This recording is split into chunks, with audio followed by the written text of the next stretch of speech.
మాతాకి భారత్ మాతాకి. Telangana journalist union ఆధ్వర్యంలో నిర్వహిస్తున్నటువంటి ఈ రౌండ్ టేబుల్ కాన్ఫరెన్స్కి విచ్చేసినటువంటి ప్రతి ఒక్కరికి నా యొక్క ధన్యవాదాలు తెలియజేస్తూ నమస్కారాలు తెలియజేస్తూ చాలా విషయాలు చాలా విషయాలు చెప్పారు. ఇక్కడ స్క్రీన్ మీద కనిపించేటువంటి ఈ తిట్లు, ఈ ఆరోపణలు, ఈ కౌంటర్లు, ఈ అలిగేషన్స్ ఇవన్నీ కూడా వన్ పార్ట్. అయితే సెకండ్ పార్ట్ ఏదైతే ఉన్నదో we have to understand the math behind the second part. దాని ఒక మ్యాథ్స్ ఉంటుంది. ఇదంతా కూడా ఒక అంతరించిపోతున్న అర్బన్ నక్సల్స్ యొక్క ఆకలి పొలికేక. ఇవంతా ఎందుకు ఆకలి పొలికేక అంటుండంటే ఈ అర్బన్ నక్సల్స్కి feeding blood lines, supply lines ఏవైతున్నాయో అవన్నీ కేంద్ర ప్రభుత్వం ఆపరేషన్ కగారుతో కట్ చేసేసింది. ఈ అర్బన్ నక్సల్స్ ఇంత విచ్చలవిడిగా యూనివర్సిటీల్లో, సోషల్ మీడియాలో, ప్రెస్సుల్లో, వార్తాపత్రికల్లో, రకరకాల మాధ్యమాల ద్వారా అర్బన్ నక్సలిజాన్ని పంపింగ్ చేయడానికి ఏదైతే వనరులు అవసరమైనాయో వనరులు మొత్తము ఛత్తీస్గఢ్లో ఉన్నటువంటి అడవులలో, కోల్ మైన్స్లో నుంచి జనరేట్ చేసేటువంటి డబ్బులు, అంటే ఎక్స్ట్రాక్ట్ చేసేటువంటి డబ్బుల నుంచి వీళ్ళ యొక్క ఎక్స్ట్రాక్షన్ వర్క్ నడిచేది. ఈ ఎక్స్ట్రాక్షన్ వర్క్ నుంచి వచ్చే డబ్బుల ద్వారా ఈ అర్బన్ నక్సల్ యాక్టివిటీ నడిపేది. ఆపరేషన్ కగార్ ద్వారా ఆ యొక్క బ్లడ్ లైన్స్, వాళ్ళకు ఒక సప్లై లైన్స్ ఎప్పుడైతే కట్ అయినాయో అప్పటి నుంచి ఎవరైతే పొట్ట మీద కొడితే వాళ్ళ బాధ ఉంటుంది కదా, ఆబ్వియస్గా వాడికి కూడు లేకుండా చేసిండ్రు.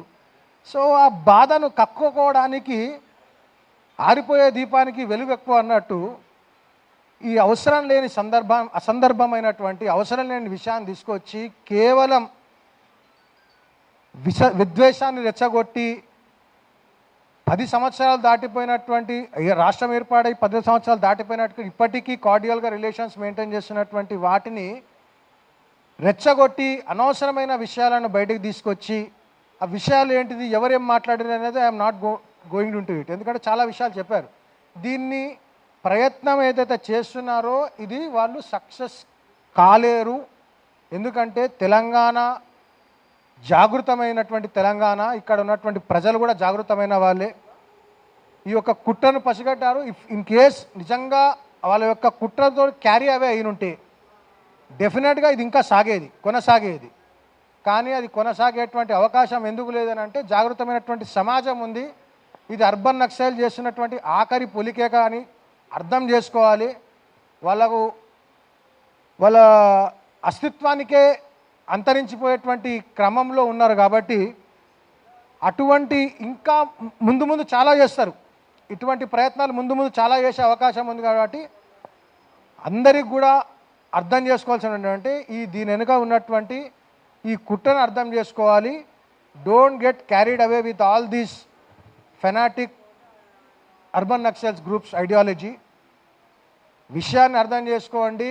ఇది అందరినీ కలుపుకొని పోయేటువంటి అవసరం ఉన్నటువంటి సమయం. రాబోయే కాలంలో మనం ఇంకా చాలా ఇటువంటి సైద్ధాంతిక సంఘర్షణలు చేయాల్సిన అవసరం ఉంది.